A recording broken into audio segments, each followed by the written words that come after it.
make sure that not only are the actions of this administration legally sound, but that they are morally sound as well, and that we stay focused on our goal. Now, Maya has extraordinary experience, and she also has a very particular attribute that makes her knowing and strong, and that is she is a Brooklynite. In fact, today we have an all Brooklyn lineup. Maya and Emily currently in Brooklyn. Donna, born and bred Brooklyn. Even though you strayed away in recent years, we still consider you a full Brooklynite. So I've been told to say Brooklyn's in the house. Is that what I'm supposed to say? So Brooklyn's in the house today. Maya will serve as my chief legal advisor on all matters involving the mayor's office and the staff of the mayor's office. I'll expect her to provide counsel on all the day-to-day workings of the mayor's office, as would be true of any counsel. And she'll do some of the roles that one might assume as typical council mayor, for example, coordinating our efforts in terms of judicial nominations. But her role is going to involve a lot more. It's going to involve taking on some of the issues that are core to our agenda and need to be led from City Hall to be effectively achieved. And one example is when it comes to broadband access. I've spoken about this a lot over the last year, and this is an area that Maya has put some serious time and energy into. To have a truly just society means economic opportunity for all. And in this day and age, that means having access to the totality of the digital world. In this city today, it's shocking how uneven broadband access is. And that has tremendous ramifications for the people of the city in terms of their ability to prosper, their ability to learn. It certainly has huge ramifications for the potential growth of our technology sector, which, as everyone knows, is one of the really exciting and important new elements of our economy, and one that offers tremendous hope for a more economically fair and just city. But that can only happen if the sector has the capacity to grow, and that will only happen if we have truly universal access to high-speed internet. To achieve that change, you'll be hearing a lot more from us in the coming weeks on this. To achieve that change is going to take intensive coordination with a number of city agencies, including DO-IT and the Mayor's Office of Long-Term Planning. It's going to take some forceful work with elements of the current industries that regulate or that determine what kind of access we have, I should say. And wherein there is a problem. We've been open and honest about it before. Particularly when it comes to Verizon, we have not gotten some of the movement we expect in terms of broadband access. We want to see more competition than has been existent in the past. These kind of efforts are going to involve a lot of different city agencies, but they have to be led forcefully from City Hall, and that's why it's something I want under the purview of the council to the mayor.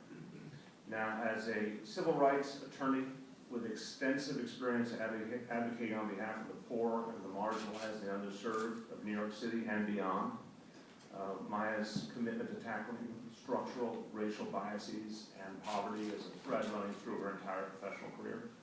In 2002, she founded the Center for Social Inclusion, and she is now the president of the center. She has supported ideas and strategies that promote racial equity, that create prosperity and opportunity for all.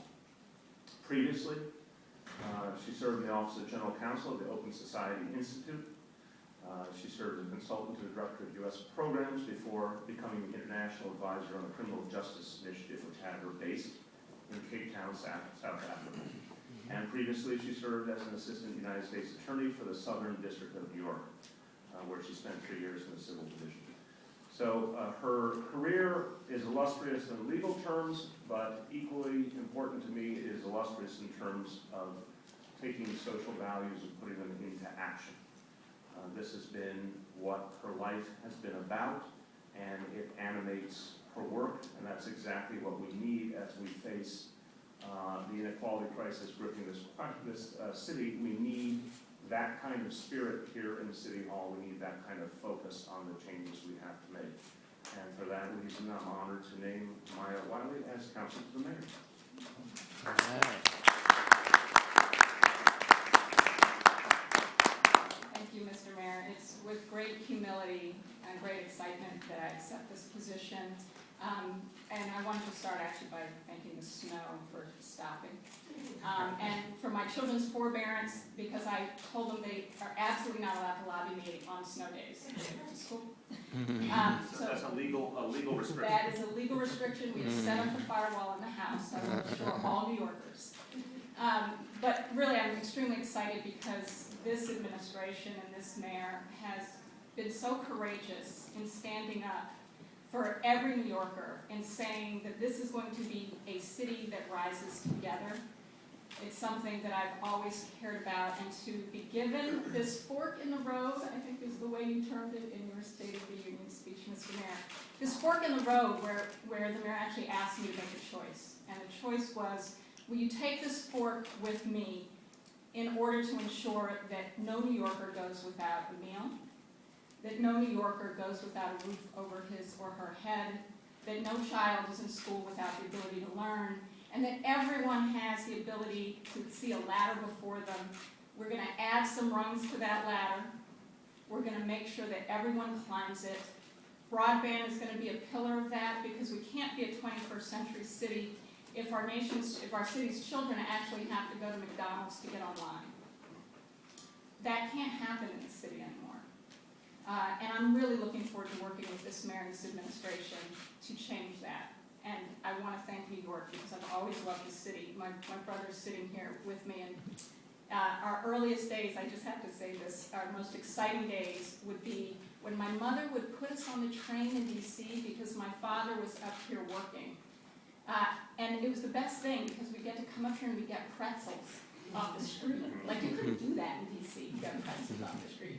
And, you know, I had to have it with the mustard on it. But I will also say that we fell in love with the city as young children.